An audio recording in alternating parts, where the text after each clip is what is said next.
ஐயா வணக்கங்க ஐயா. வணக்கம் வணக்கம் வணக்கம். உங்க பேருங்க ஐயா? விஸ்வநாதன். எத்தனை ஆண்டுகளா இதை பண்ணிட்டு இருக்கீங்க? 20 வருஷமா செய்கிறேன். ஓகே. இது என்ன மிஷினுங்க ஐயா? இந்த மிஷினை பத்தி சொல்லுங்க. எவரெஸ்ட்டுங்க. ஆ. ஆனால் பழைய மிஷினுங்க ஆனால் இருந்தாலும் ஜீன்ஸ் பேண்ட்லேருந்து அனைத்தும் வந்து கெட்டியாக இருந்தாலும் நல்லா தைக்கும். இது 3-4 வெயில் போட்டுருக்குறேங்க ஜீன்ஸு. இந்த லூப் எடுத்துட்டு மறுபடியும் லூப் அடிச்சுக்கிறேன். சரி. பவர் மிஷின்ல எல்லாம் தைக்க முடியாதுங்க. இந்த மிஷினில் எந்த ஆல்ட்ரேஷன் வேலை இருந்தாலும் தாராளமாக செய்யலாம். ஓ, முடியாதுன்னு சொல்கிறக்கு வாய்ப்பு இல்லைங்க. எவ்வளோ பெரிய கெட்டியாக இருந்தாலும் இந்த மிஷின் தைக்கும். பழைய ஓல்டு மிஷின். எத்தனை ஆண்டுகளா பண்ணிட்டு இருக்கீங்க ஐயா? 20 வருஷமாக செய்கிறேங்க. 20 வருஷம். எப்படி ஏரியாவா? லைன்ல ஏரியாவை தாங்க. எல்லார் வீட்டிலோடய ஃபோன் நம்பர் கொடுத்துக்கிறேங்க.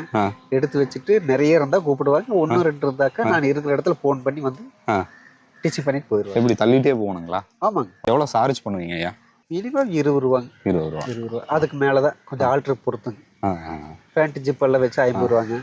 தையல் போனதெல்லாம் அவங்க பிரிப்பட்டு கொடுத்து வாங்கி இவ்வளோ கட்டாயம்லாம் கிடையாது. சரி, காலர் திருப்பி வரணும். அதே கலர் போட்டு அடிச்சு பார்த்துக்கலாம். சரி, பார்த்துட்டு ஃபோன் பண்ணுங்க. கண்ட்ரோல் பண்ணி யாருக்கு கேட்கறது இல்லைங்க. நம்மளுக்கு டெய்லி ஒரு 500 ரூபா கூலி கிடைக்குதா? போதுங்க, அதே போதும். ஓ, ரெடிமேட் தையல் மிஷின் தான் இது. ஆமாம். எங்க வேணா நம்ம மொபைல் போனை யூஸ் பண்ற மாதிரி எங்க வேணா நம்ம எடுத்து போகலாம். எங்க வேணா போகலாம். எந்த ப்ராப்ளம் இல்லை.